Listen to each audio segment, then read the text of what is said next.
Við ætlum að fræðast aðeins vísindadaginn sem verður haldinn á morgun, laugardag, og á línunni maður sem veit ansi mikið vísindi og stjörnufræði, heitir Sævar Helgi Bragason. Heill og sæll. Heill og sæll. Hvernig hefur það í dag? Ég hefði bara ljómandi gott. Ertu í einhverjum mörgum metrum á sekundu eða? Nei, ég er komin inn í verslu núna. Jæja. Það Reykjavík út fyrir morgundaginn. Já, að sjálfsögðu, það náttúrulega Halloween á morgun. Já. Heldur upp á Reykjavíku?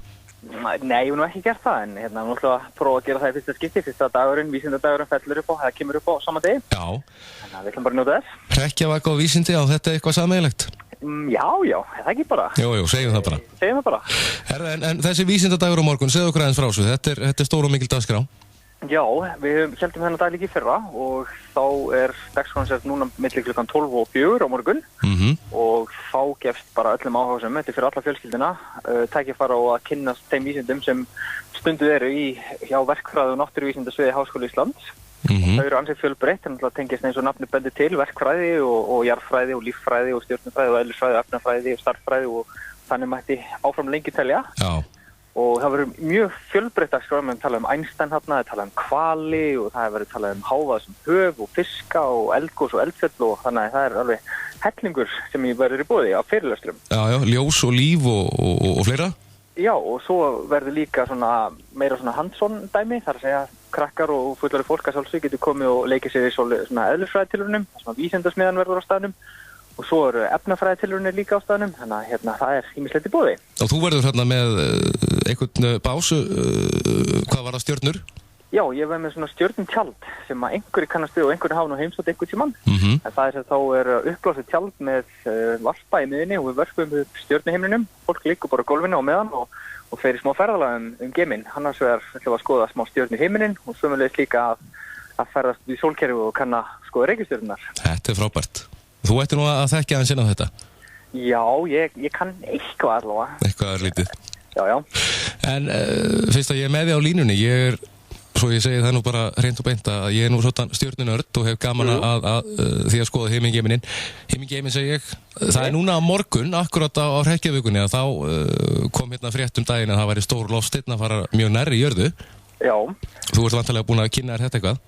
Já, þetta er smástirni sem fannst í byrjun október, hefur mann rétt, eða snemma í október og það fer fram hjá okkur úr rétt rúmlega fjarlæginni milli jarðar og tunglsins. Það er að segja í bil 500.000 km fjarlæg frá okkur og á stjarnfræðilega mælikvarða þá það svona nánast hársbreitt fram hjá. Þetta er vissulega stórt smástirni og það er bil 500 metrar í þvermál sirka. Þannig að ef það myndi lenda á okkur, til dæmis bara við gefum okkur það myndi rekast á Ísland, sem getur ekki gerst, skipt fram, að þá er þetta til gígur sem var kannski 8 km í þvermál, 8 til 10 km í þvermál, og kannski svona 500 metrar djúpur og við fengjum öll að finna fyrir því sem við byggjum hér, ef það myndi gerast, en sem betur fyrir gerist það ekki. Já, en þegar þessi frétt kom út þá voru þeir einungis, bara tiltölulega nýbúin að uppgöta þennan lofti, gerist þetta svona hratt eða?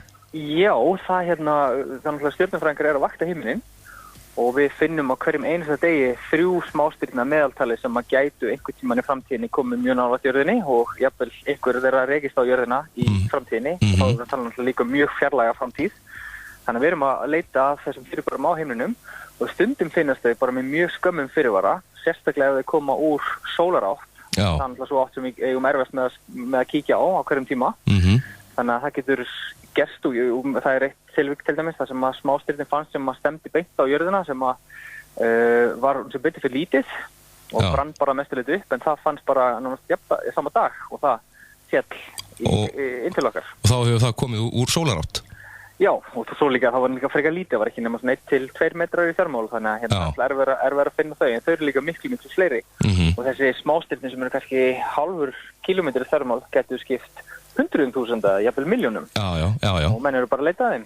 Og einhvers staðar las ég nú að á hverjum degi er ansveg mikil fjöldi af, við getum sagt kannski rekordnum að fara í gegnum guðugólfið. Já, á hverju einasta ári þá er áætlað að það falli 10.000 tonn af efni yfir okkur úr geimnum. Langflest fellur náttúrulega yfir óbyggð svæði eins og höf og svoleiðis, þannig að enginn verður vöru við það, en svo þegar við sjáum annars slæði á himninu stjörnuhröp, þá er þetta efnið mitt að falli inn til okkar. Já. Og það vill nú svo til að núna þetta leiti ársins, núna í október, og byrjun nóvember þá hægt að fylgjast með loftsteinum drífu sem heitir Tárítar, dreifur nafnsett af stjörnumerkinu Taurus eða nautinu. Þannig ef fólk fer út og kíkir til heimins núna til dæmis í kvöld eða annað kvöld, ef við leyfir, þá ætti það að hafa augun opin fyrir svona frekar skærum en hægfara stjörnurhöpu. Það þá svona Tárítar. Og það getur ofta verið ansi björt og falleg og svona áleika björt eins og Venus á himninum núna sem að fólk hefur kannski tekið eftir á mótnana. Það bjartar stjörnur í austri. Þá veit ég hvað ég ger í kvöld ef það verður bjart. Það að gera. Það er annað sem ég langar að nefna hérna sem ég rakst á núna fyrir nokkur dögum. Að það er halastjarna sem dælir frá sér áfengi. Já, það var gaman að halda partí þar. Já. En samt ekki. En hérna, þetta er halastjarna sem heitir Lovejoy. Og þegar menn rannsaka halastjörnuna þá eru að reyna að kanna hvaða efni eru í þeim og það gerir menn bara með því að skoða ljósið sem gefur frá sér og í ljósið er nefnilega falin fingraför efnanna sem er í halastjörnunni og þá fundu menn merki alkohól og sykur til dæmis og það er býsna merkilegt út af fyrir sig vegna þess að það segir okkur það að halastjörnun innihalda lífræn efnasambönd og eina af svona helstu ráðgátum vísindana er fyrsta lagi hvernig vatnið allt á jörðinni kom til okkar og í öðru lagi hvernig þessi lífræna efni komu til okkar. Og við finnum lífræn efni í halastjörnum, meðal annars alkohól sem er lífrænt efni.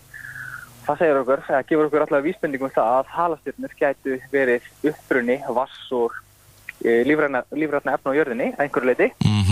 Og þannig að við getum hugsanlega bara ævi okkar eða líf okkar að þakka halastjörnum. Já, en þá einmitt fór ég að velta þessari spurningu fyrir mér ef að þeir kasta þessu fram vísindamenn að halastjörnun hafi borið lífræn efni til jarðar.